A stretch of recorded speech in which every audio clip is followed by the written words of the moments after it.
Oi pessoal, eu sou a Lê. E eu sou a Mari do Além da Contracapa e hoje a gente vai gravar a tag Vamos Responder.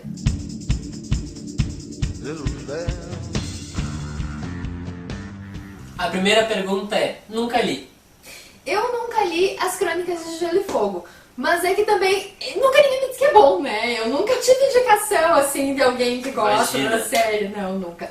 Não, gente, é um livro que eu teria curiosidade de ler, na verdade na época em que o Alê leu As Crônicas de Gelo e Fogo, leu o primeiro livro, né? E o Alê me disse dá uma chance pra série. E eu assisti a primeira temporada da série da HBO, eu gostei, mas eu não gostei a ponto de me cativar pra ler os livros. Por quê? Porque os livros são muito longos, gente, são 7 livros gigantes. E eu já comentei aqui num vídeo, né, que eu tenho um certo probleminha com livros que são, assim, muito longos, e quando eu digo muito longos, é 700 páginas pra cima. Mas me dá uma certa angústia quando o marcador parece que não anda e eu leio e o livro parece que nunca vai chegar ao fim, eu fico muitos dias em cima daquilo. E no caso das Crônicas de Gelo e Fogo, não é um livro que nem ler, não sei, Sob a Redoma ou ler A Dança da Morte de Stephen King. Não, são 7 livros. E no momento em que eu começasse, provavelmente eu ia gostar, porque eu nunca vi ninguém dizer que não gostou dessa série. Até eu chegar no final, eu acho que ia ser um pouco sofrido pra mim. E além disso, tem o fato de que são livros que eu ia demorar pra ler, então eu ia investir um certo tempo neles, e depois eu não ia poder resenhar, porque evidentemente o Alê teria resenhado todos eles antes de mim, então eu teria que ter assim, muito tempo disponível pra ler cada um desses 7 livros. E eu nunca li O Tempo e o Vento, é a obra-prima do Érico Veríssimo. Na verdade eu já li outra obra do autor, que foi Olhar os Lírios do Campo, que na verdade eu não gostei muito, eu me decepcionei com o livro, mas ainda assim tenho vontade de conferir outras obras dele e tenho muita vontade de conferir O Tempo e o Vento. A Mari leu os livros, 7 livros, né, ano passado. Ela falou muito bem deles. O Tempo e o Vento, ano passado, foi o livro que eu elegi como sendo a minha melhor leitura do ano. E, na verdade, O Tempo e o Vento é um livro bastante icônico aqui no Rio Grande do Sul, né? Porque, pra quem não sabe, ele cobre um período de 200 anos de história. Então, na verdade, esse é um livro que eu tenho vontade de ler, assim, desde o ensino médio. Então, já faz 7, 8 anos que eu tenho vontade de ler e ainda não consegui. Mas é que acaba acontecendo a mesma coisa que acontece com o meu impedimento de ler As Crônicas de Gelo e Fogo, né? Verdade. Também, como eu já li e eu já resenhei, também fica mais complicado pra ele ler.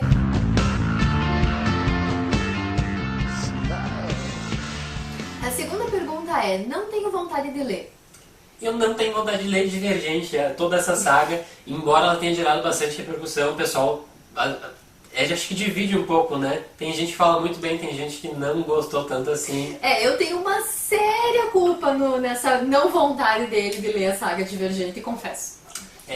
Enfim, a Mari, ela, como vocês sabem, né, acontece uma resenha extra-oficial entre nós, e ela acabou comentando assim, alguns detalhes que acabaram ficando de fora da resenha, mas que realmente me deixaram assim com o pé atrás para ler essa saga. Então, obrigado. Ela é uma saga bastante promissora, o primeiro livro é uma introdução interessante, promete uma trilogia bastante interessante, mas eu me decepcionei bastante com o segundo livro e com o terceiro, então realmente eu me decepcionei muito, então isso acabou contagiando o Alê, que desistiu completamente de ler a série.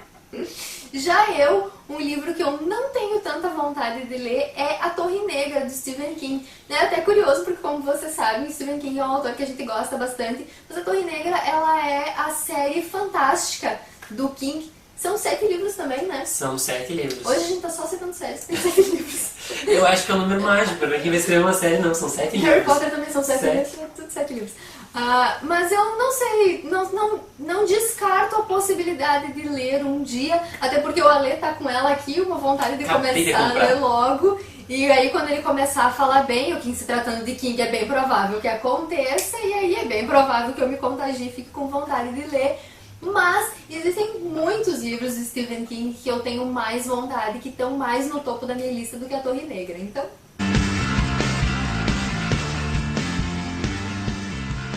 Terceira pergunta é, todo mundo gosta, menos eu. O livro que eu escolhi para responder essa pergunta não é exatamente um livro que todo mundo gosta, menos eu, porque ele é um livro que eu gostei sim, mas ele é um livro que todo mundo gosta muito mais do que eu. E eu tô falando do Todo Dia, de David Levitan. De novo, gente, antes que vocês me tirem pedra, eu gostei do livro, mas é que eu vejo todo mundo se derreter em elogios, todo mundo se apaixonou pelo livro. Na época, acho que foi ano passado, né? Foi ano passado. Foi ano passado. Eu acho que ele figurou na lista, assim, como melhor leitura ou uma das 3 melhores leituras da grande maioria dos blogueiros no ano passado. E no meu caso, ele nem chegou a entrar no meu top 5 no final do ano. E não é que eu não tenha gostado do livro, eu gostei do livro, eu achei o livro lindo. Eu acho que eu nunca marquei tantos quotes durante uma leitura como eu marquei em Todo Dia, mas ele não chegou a me marcar tanto assim como eu vejo que ele marcou o resto das pessoas. Acho que ele tem uma história muito interessante, o personagem, o A, é fabuloso, mas eu não cheguei a me conectar com ele tanto quanto eu vejo a maioria das pessoas. Então ele é um livro que todo mundo gostou muito e eu não gostei assim tanto quanto o resto do pessoal. E o livro que eu escolhi foi Dias Perfeitos, do Rafael Montes. A gente tem visto bastante elogios à obra do autor. Foi o segundo livro dele e tem sido bem recebido, né? Até pela mídia em geral, que geralmente não se envolve assim tanto com a literatura policial, muito menos com a literatura policial nacional. Mas então foi um livro assim que eu li com uma certa expectativa e eu não gostei tanto assim. Eu achei que o Rafael tem um potencial, sim. Eu imagino que os próximos livros dele podem ser muito bons, mas achei que Dias Perfeitos deixou a desejar. Me pareceu um livro assim previsível, não consegui me envolver com a história. E, enfim, me decepcionei um pouco, assim, dada a quantidade de elogios. Então é um livro que acaba que eu digo, todo mundo gostou, menos eu. Na verdade, a gente teve a oportunidade de conversar com o Rafael Montes há algumas semanas e a gente sabe que boas intenções, boas ideias e ótimas influências ele tem, então a gente tem expectativa para os próximos livros dele.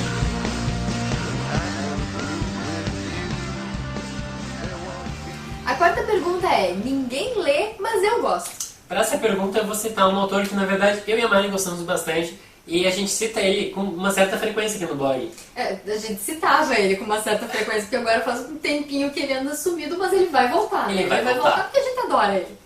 Esse autor é o Michael Connelly, para quem não sabe, ele escreveu O Poeta, Echo Park e O Poder e a Lei. O Espantalho. No Espantalho. São livros ótimos. A gente, na verdade, ele é um dos melhores autores policiais da atualidade, na nossa opinião. Por que a gente diz isso? Ele escreve livros muito verossímeis, não é aquelas reviravoltas malucas, aquelas coisas assim que não faz nenhum sentido. Não, ele é aquele tipo de livro que às vezes nem gira em torno da reviravolta ou da descoberta daquela resposta, sei lá, quem matou ou quem... Então ele gira em torno realmente da jornada desses personagens. E ele consegue fazer isso tão bem que mesmo assim sem... quem é o assassino? Se tu já sabe o assassino, ele consegue fazer o livro evoluir, deixar o leitor preso nessa leitura, mesmo sem dar essa resposta somente no final. Então, a gente se surpreende muito em ver que o Connelly é um autor que não é conhecido no Brasil. A gente cita ele várias vezes, autor policial é o Connelly. Quem?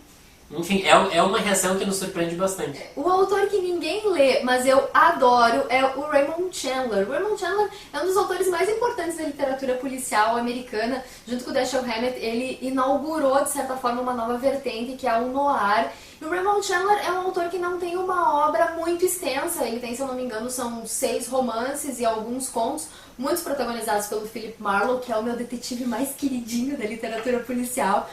Mas que porra! Pare o duro, olha. Pare o duro. O Philip Marlowe ele tem um certo encanto, mas o Poirot é meu herói desde a adolescência, né? A gente tem um relacionamento muito longo. Pergunta capciosa. Bem capciosa.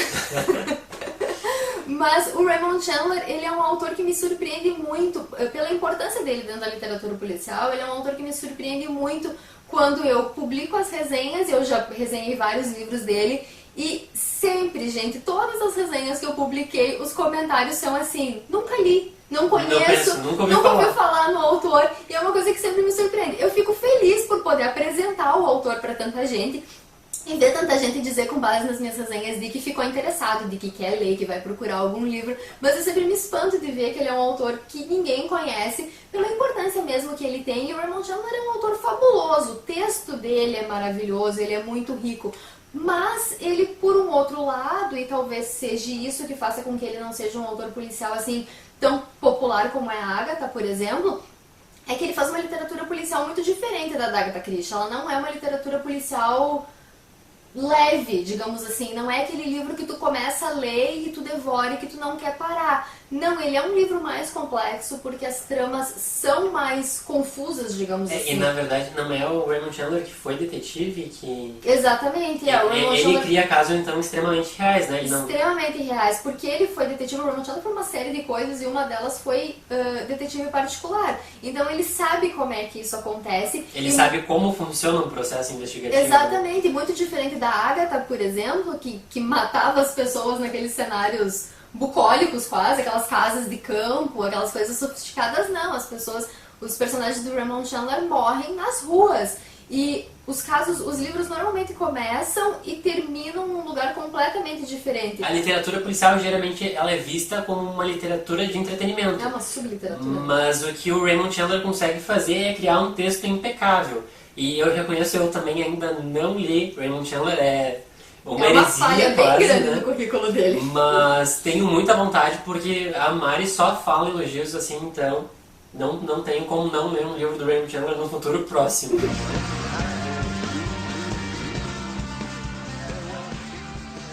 E a quinta pergunta é, tenho vontade de concluir. É uma trilogia que eu tenho vontade de concluir, é a trilogia da Névoa, do Zafon. Na verdade, quando eu comprei o primeiro livro, que é O Príncipe da Névoa, eu segurei para começar a leitura, porque eu disse assim, não, eu só vou ler quando eu já tiver os outros dois, porque eu quero ler os três assim, meio perto, que é para não perder a essência de um pro outro, não deixar passar muito tempo. Aí eu comprei os dois livros que faltavam, e quando chegou a hora de eu ler o terceiro, que é As Luzes de Setembro, eu me dei conta que esse era o último livro do Zafon que eu ainda não tinha lido. E como eu não sei de previsão para sair outro livro do Zafon, bateu aquela tristeza assim de ler o último, e eu disse, não, eu acho que eu vou esperar um pouquinho, eu não tô pronta ainda para me despedir do Zafon. Eu tenho muita vontade de concluir, mas é por isso que eu tô segurando um pouquinho ainda. Pra ser sincero, assim, essa pergunta é bem difícil de responder. Porque eu tenho várias séries que eu tô lendo, assim, paralelamente, né? Várias, são muitas. Mas, enfim, vou citar uma, que é a série As Aventuras de Sharpe. Ela é escrita pelo Bernard Cornwell. Pra ser bem sincero, eu só li o primeiro livro dessa série, foi o único livro que eu li do autor. Mas eu gostei muito, é um romance histórico que ele não deixa de lado a precisão histórica, mas ela também não se fixa apenas a isso. Então ela consegue misturar os fatos históricos com a narrativa. Então é um livro bem interessante. Só que, para minha, digamos, infelicidade ou tristeza, são 20 e tantos livros que o autor já lançou dessa série.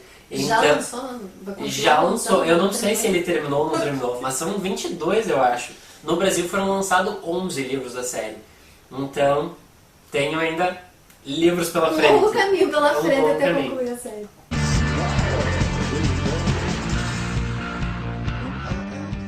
A sexta pergunta é, tenho curiosidade em ler?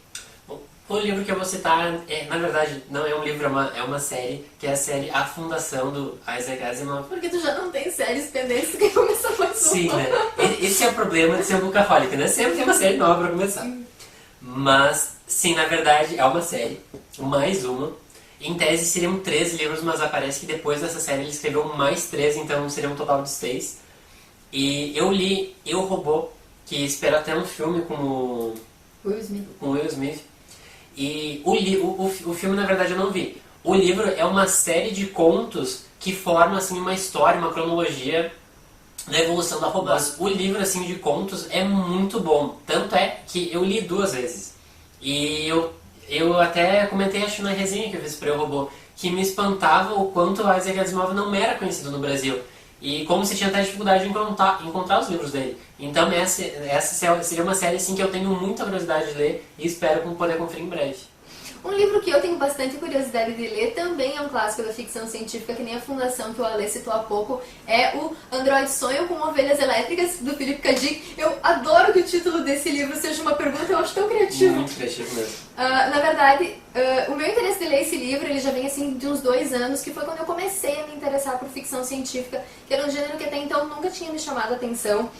E quando eu comecei a me interessar, eu não sabia nem por onde que eu começava. Na verdade, até foi nessa época que eu te emprestei o Eu, Robô. O Eu, Robô, porque eu tive de uma hora para outra um desespero súbito para ler ficção científica, e a única coisa disponível que eu tinha era o Eu, Robô, do Ale, que diga, se de passagem, é um livro ótimo.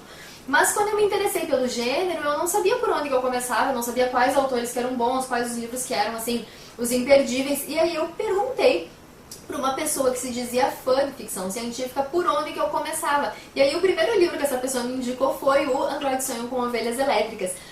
Esse livro, na verdade, eu acho que ele é considerado a obra-prima do autor, que é um dos autores mais importantes da ficção científica. Ele é o livro que inspirou o filme Blade Runner. Na verdade, vários livros do autor eu acho que foram adaptados para o cinema. Então eu tenho bastante curiosidade de conferir não só esse livro do autor, mas outros, mas esse é o que está assim no topo da minha lista. É uma leitura que eu pretendo fazer em breve.